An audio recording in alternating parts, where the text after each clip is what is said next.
अस्सलाम वालेकुम dear students. आज का हमारा टॉपिक है सेल ऑर्गेनेलीज। जैसे कि आपको पता है हमने पहला चैप्टर स्टार्ट किया हुआ था फर्स्ट ईयर की जो फेडरल की बुक है न्यू सिलेबस की, उसके हवाले से हमने पहला चैप्टर स्टार्ट किया हुआ था।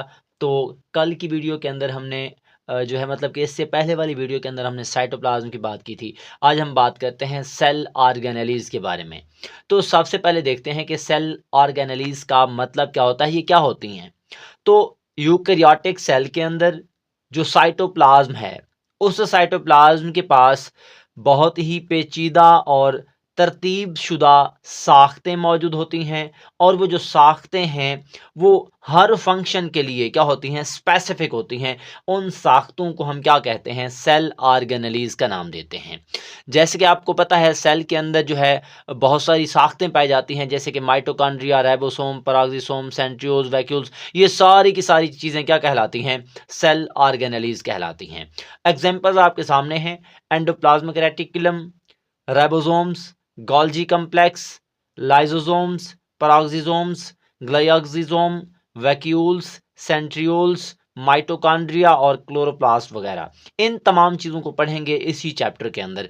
इस वीडियो के अंदर, आज की वीडियो के अंदर हम देखेंगे सबसे पहले कौन सी चीज़ दी हुई है, एंडोप्लाज्मिक रेटिकुलम। तो आज हम एंडोप्लाज्मिक रेटिकुलम को डीपली डिटेल के साथ जो है वो स्टडी करते हैं। तो सबसे पहला पॉइंट आप देख सकते हैं, it is commonly called E R. इसको हम क्या बोलते हैं, ई आर कहते हैं। क्यों कहते हैं, क्योंकि एंडोप्लाज्मिक से ई लिया हुआ है, रेटिकुलम से आर लिया हुआ है। तो सिंपल वे में एंडोप्लाज्मिक रेटिकुलम को ई आर कहेंगे। अब अगर देखा जाए, ये जो है an extensive network of membrane, ये मेम्ब्रेन का बहुत ही क्या है, पेचीदा नेटवर्क है, जाल है। वर्ल्ड एंडोप्लाज्मिक मीन, जो एंडोप्लाज्मिक लफ्ज़ है उसका मतलब क्या है, विद इन द साइटोप्लाज्म। क्योंकि ये साइटोप्लाज्म के अंदर पाया जाता है तो इसलिए इसको हम क्या कहते हैं, एंडोप्लाज्मिक रेटिकुलम कहते हैं। अब आप देखिएगा, consist of network of membranes tubules, ये जो है जाल पर मुश्तमिल है, बहुत सारी मेम्ब्रेन में लिपटी हुई ट्यूब्यूल्स का। और वो जो ट्यूब्यूल्स हैं और सैक्स जो हैं, वो थैलियाँ जो हैं, उनको हम क्या कहते हैं, सिस्टर्नी बोलते हैं। अब अगर सिस्टर्नी की बात की जाए, ये लातीनी ज़ुबान के एक लफ्ज़ से निकला है, सिस्टर्ना से। और सिस्टर्ना जो है वो रिजर्वायर है ऑफ लिक्विड, लिक्विड का ज़रिया है।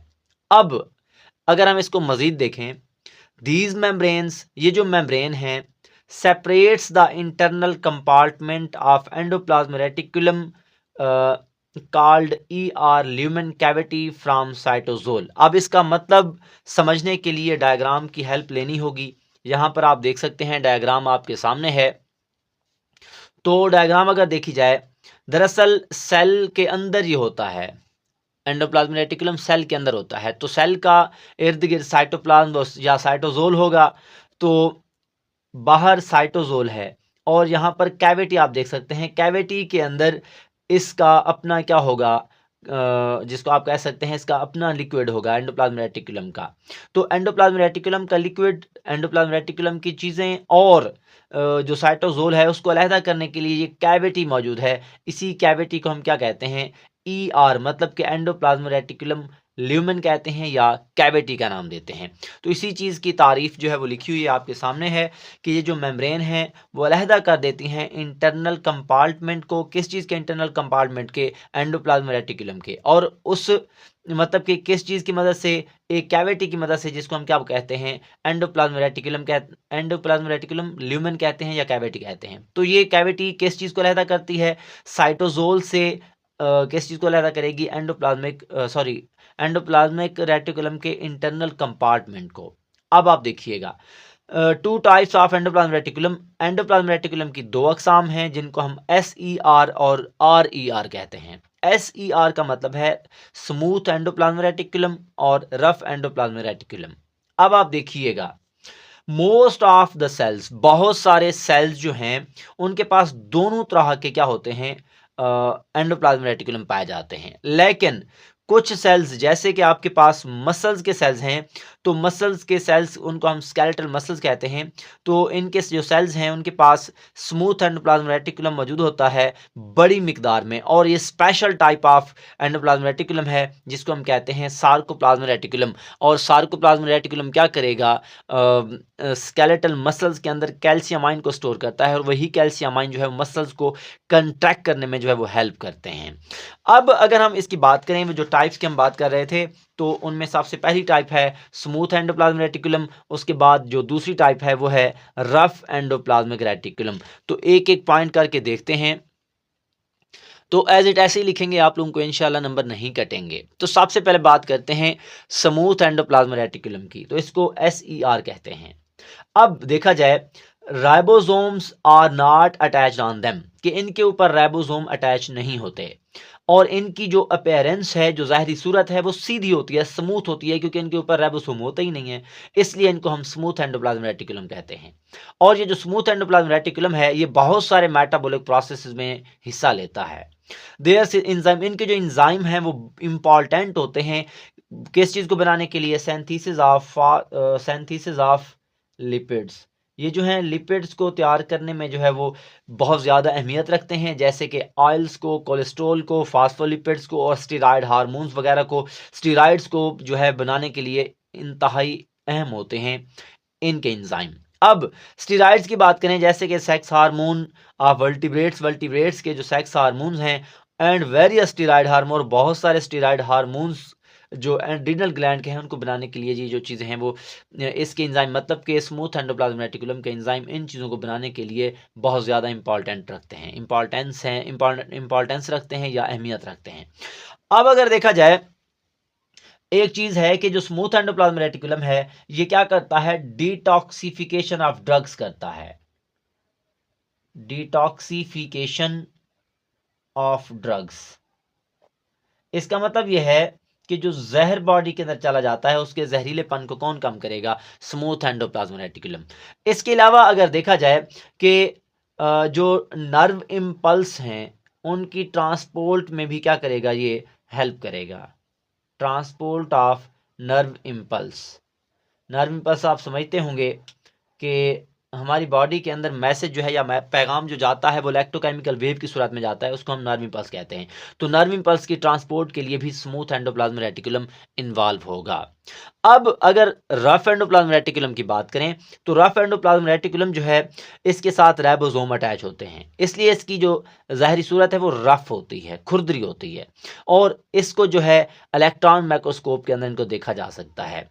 बहुत सारे सेल्स सेक्रीट करते हैं अपनी प्रोटीन को, मतलब उस प्रोटीन को किसने बनाया होता है, राइबोसोम ने।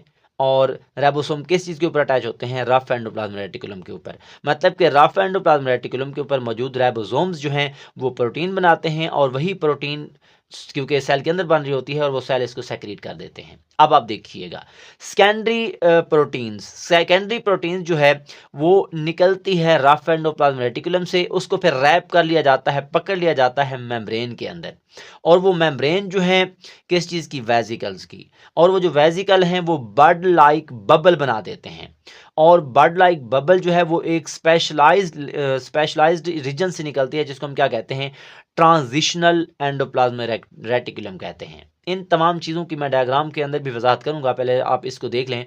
अब आप देखिएगा, वेजिकल्स आर ट्रांजिट फ्रॉम, ये जो वेजिकल है उनको भेजा जाता है सेल के एक पार्ट से दूसरे पार्ट की तरफ, वेजिकल की सूरत में उन वेजिकल्स को क्या बोलेंगे, ट्रांसपोर्ट वेजिकल्स का नाम देंगे। इन एडिशन, मतलब कि अगर इसके अलावा देखा जाए, to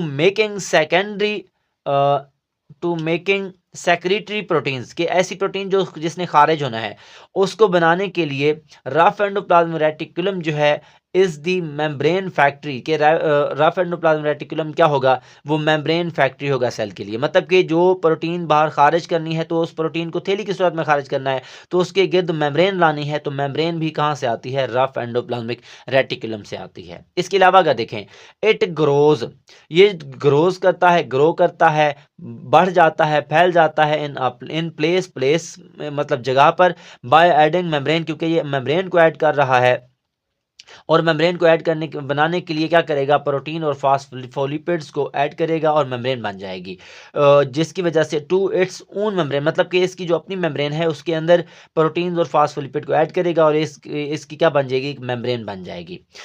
endoplasmic reticulum expends, endoplasmic reticulum जो है वो फैलता है, and is transferred in the form of transport vesicle, और वो खारिज किया जाता है ट्रांसपोर्ट वेजिकल की सूरत में, to other components of endo membrane system, के जो एंडो मेम्ब्रेन सिस्टम है, सेल के अंदर की मेम्ब्रेन्स हैं, सिस्टम है मेम्ब्रेन का, उनके अंदर जो है वो कंपोनेंट जो है वो क्या किया जाता है, इसको बनाने के लिए इसको ट्रांसफ़र किया जाता है। सेल मेम्ब्रेन क्या करेगी, एक्सपेंड करेगी और ट्रांसफर्ड कर देगी, इसको ट्रांसफ़र कर दिया जाएगा किस चीज़ के ऊपर, फ्रॉम वन ट्रांसपोर्ट वेजिकल, एक ट्रांसपोर्ट वेजिकल से दूसरे ट्रांसपोर्ट वेजिकल के अंदर, ताकि एंडो मेम्ब्रेन सिस्टम का क्या बन जाए, ये कंपोनेंट बन जाए। और इस तरह एक और चीज़ भी ध्यान में रखेंगे कि जो गाल्जी अपरेटस है उसकी मेम्ब्रेन को बनाने के लिए, लाइसोसोम्स की मेम्ब्रेन को बनाने के लिए, मतलब ये जो मेम्ब्रेन्स बनाने के लिए जो चीज़ इस्तेमाल होती है उसको हम क्या बोलते हैं, रफ एंडोप्लाज्मिक रेटिकुलम का नाम देते हैं। इसके अलावा अगर हम देखें कि जो रफ एंडोप्लाज्मिक रेटिकुलम है ये जो है मैकेनिकल सपोर्ट भी प्रोवाइड करता है सेल को।